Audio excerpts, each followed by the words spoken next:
All right, Chris, we had some quarterbacks that got their first start, whether it was the young boys, the rookies getting their first start, period, or Kyle Allen getting his first start when the team wasn't resting their starters for the playoffs. And these dudes balled out, and then the internet lost their damn mind. So I want to know from my resident quarterback, which one of these QBs have the brightest future ahead? Now, I ranked them, but I want to see how you like my rankings. Now, okay. Starting off at number 3, Kyle Allen. Number 2, Gardner Minshew. And number 1, Danny Dimes, Daniel Jones. Okay, good. You got number 1 right. There's no doubt about that. I'm sold on that aspect right there, okay? So I appreciate that. Danny Dimes, DJ, NY, whatever you want to call him, he is number 1. Why? Because I think we all saw it. You saw it, right? Yeah. I mean, the talent is there. You know, we all talked about, oh, he gave energy to the Giants offense and blah, blah, blah. No, he gave, talent to the Giants offense. They could call plays down the field, passing, aggressive. He was aggressive. He could move in the pocket. He could make plays with his legs. He was fearless when the pocket collapsed around him. So I'm glad you went with Danny Dimes, number 1. Now, I don't disagree with you, oddly enough, about your number 3 and number 2, all right? Okay. I might have gone Kyle Allen, number 2, and Minshew, number 3. And now this is the reason, let me tell you why I went Minshew, number 2. Because we really haven't seen enough from these quarterbacks to be able to determine if they're going to be good or not. So the only thing we're going off right now is hype, and Minshew has the mustache.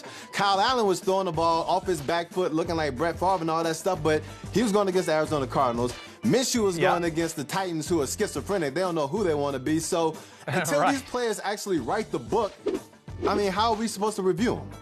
Well, I think that's right. I mean, really, the list is only Daniel Jones. You only put these 2 guys on there because we had to make a 3-person list. And the only reason Daniel Jones is on the list is because he plays in New York, so no matter what, he's going to get all the hype. He's going to be the brightest star because of the media market.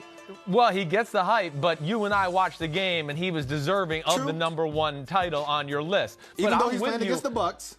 Yep, playing against the Bucs, but that's okay. I mean, they're not the worst defense in the world. They made Cam Newton look real average the week before. But the other 2, though, like you said, they're unproven commodities to this point. And I know Gardner Minshew, he's really cool looking, and he looks like he's a guitarist for a 1970s band, and that's really awesome, and he's become an internet fad.